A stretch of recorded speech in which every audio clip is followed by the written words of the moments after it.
I remember, no, noong nagpunta kayo sa Oriental, and this was the first time na narinig ko sa inyo mayroong maling grid coordinates. This was long before before the Sumbong sa Pangulo website was launched.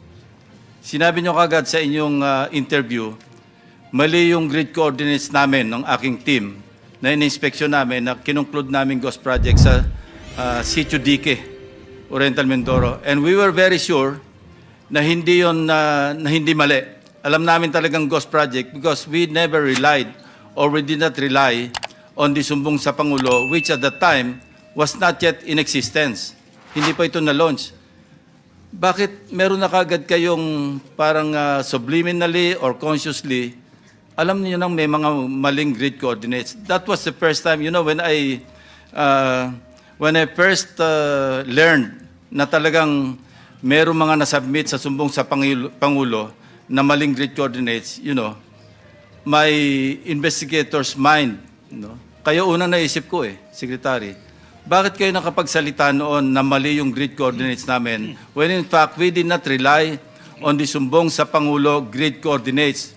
We relied on the DPWH grid coordinates and people on the ground. Kaya we were 100% sure na yung sinabi ko sa aking privilege speech na ghost project sa Sitio Dique was really a ghost project. Alam nyo, Mr. Secretary, i-disclose ko lang, noon ako unang napikon sa inyo. Because you were undermining the work done by my staff. Go ahead, please. Please explain. Your Honor, I'm sorry, but there's probably a misunderstanding a little bit on that, Mr. Chair. I only knew about the differences between the yung grid coordinates when we submitted actually the list of projects sa Office of the President. That is, I never knew actually about the coordinates, even maliwanag po yung inyong interview Mali yung grid coordinates ni Senator Lacson. Yun ang narinig ko sa interview nyo. Sabi ko, paano niya sabing mali? Chinek namin sa ground mismo, kausap namin yung mga tao, and we inspected physically. No? So my other question is, between August 4 last year, when you submitted the list Yes, of sir. the grid coordinates to the Office of the President, Yes, sir. and now that we're discussing it, Yes, sir. kailan yung unang na-realize na may mga maling grid coordinates? After August 4, Your Honor. When? After August 4 could be today. Well, I think a few weeks after when I already been able to validate actually yung existence of the ghost projects in Bulacan First Engineering. Who informed you na mayroong mali? The Regional Office of Region 3, Your Honor. Hindi kayo nasabihan ni Undersecretary Bernardo na mali po sir yung ating nasubmit? Hindi po for that particular area, Your Honor. No. We did not discuss. All over, no? All over. We did not discuss actually coordinates at that time, Your Honor. Undersecretary Bernardo?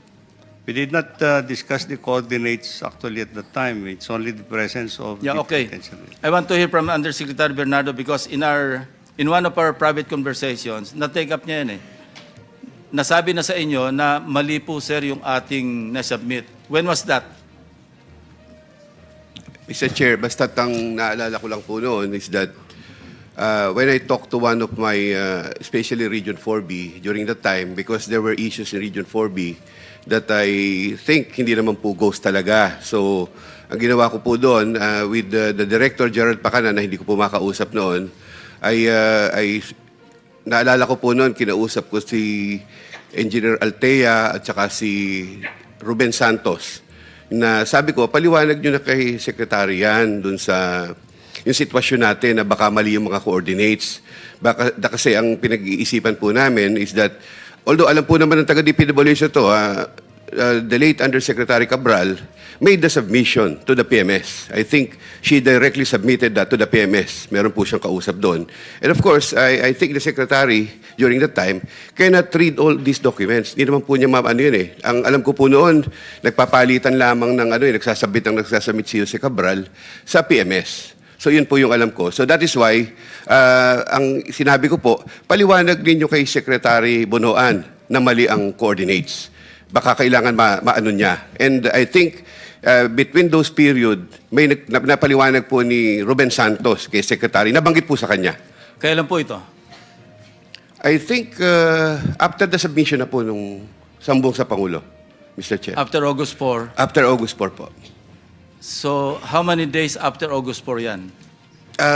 Siguro po ilang araw lang kasi parang Ilang hindi pa araw? po ako retired noon eh. So, were there efforts to inform the President to correct, or were there efforts within the department to correct, to rectify? Kasi ang tagal ginagamit ng sumbong sa Pangulo yung mga grid coordinates eh. And kami mismo, I kept praising the sumbong sa Pangulo as very helpful to us. Kailan nyo kinol yung attention na Malacanang, Ops, i-recall muna namin kasi mali yung aming nasubmit. Were there efforts in that regard? Yes, as I recall, Mr. Chair, Your Honor, I think when I reported to the President the presence of the ghost projects in Bulacan First Engineering District, after I have validated it personally, 2 weeks after siguro po yun, 2 weeks after August 4, 2 weeks after August 4 po Yeah. nung kwan dito. And I told the President that as I learned from our staff noon na po, nung pinag-uusapan na natin yan, that they were telling me that there seems to be some differences between the MIPS coordinates and the ASISTEC coordinates. So I told the President that there are certain differences between the coordinates submitted in this sumbong to Pangulo.